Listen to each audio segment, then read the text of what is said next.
I'm going to concentrate more narrowly than Neil, and I'm going to try to concentrate on the future of employer-based pension schemes, occupational pension schemes. At the danger of teaching some of you to suck eggs, I better get over a bit of jargon, because in pensions we talk jargon all the time. There are two main types of pension schemes. The traditional type is called a defined benefit scheme. And basically, it's what it says in the side of the tin. When you retire, pretty much you'll get a fixed sum which you can pretty much calculate and expect in retirement. The other main type is called direct contribution, DC. And that is basically, your retirement pension will depend on how much money you put in and how that individual investment works out in the stock exchange. My argument here today is, I think, despite what you might read in the Daily Mail or Daily Express, I have seen a future of pension provision, and the future is defined benefit. Pensions that people can get when they retire have a degree of certainty that they know what they'll get when they retire. Recently, I've joined an association of member-nominated trustees. Now, I've got a public sector pension, but this organisation is predominantly private sector, and many of them still have this defined benefit pension schemes. In fact, there's 2.4 million people in the private sector still have these defined pension schemes. The same type of schemes that those of us in the public sector are fighting to keep alive. Now, again, it was really, really good for me to be in this association, because I was the only one there with a public sector pension, while all the others had private sectors, and they were furious with all the lies and the misrepresentation that's been put out about the public sector pension schemes, because it impacts on theirs. They still firmly believe in defined benefit, and they still think there's a future there for it. Because again, in old age, in retirement, you want certainty. You want to know exactly what you're going to get. Direct contributions, personal pensions, whatever you call it, have been around for decades, and they simply haven't worked. It's the most disgraceful statistic in pensions I've ever come across, that 2/3 of companies don't pay a penny towards their employees' pensions, and 50% of workers, half of all workers now, have got no pension provision whatsoever.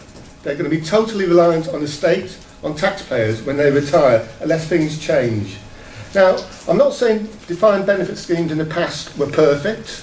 There are many people who were excluded from those schemes, and I'm not saying that there has to be change. But part of the mess, and there is a mess in pensions, is due to mistakes made in the past, not by the people here today.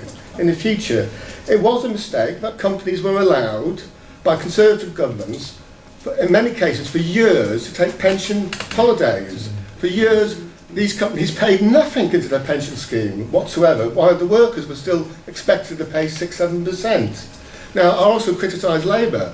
With hindsight, it was certainly a mistake of Gordon Brown to do away with tax relief and dividends. Again, that was another nail, a necessary nail in the coffin. But pension funds paid lots of money to advise them. Exclude David from this. Also gave appalling advice. The actuaries got it completely wrong about future performance of funds, about how long we're all going to live. There's also been problems, structural problems and unnecessary accounting standards that have made it genuinely difficult for companies to still retain their defined salary schemes. For example, the pension protection funds on 12th of July of this year estimated that the total deficit of all the private sector pension funds they were liable for was £8.3 billion. 8.3 billion. Only 6 weeks later, they calculated it, because the stock market had crashed, it was £117 billion. So you could understand difficulties that any company have when dealing with these sort of casino economics and trying to have a business plan about whether or not they've got a debt of £500 million or £5 million. It is crazy. Again, DB in the future has got to change, it's got to evolve. But the idea is unaffordable is frankly wrong. I was cheapied out of a local authority into a third sector organisation. I was able to keep my local authority pension fund.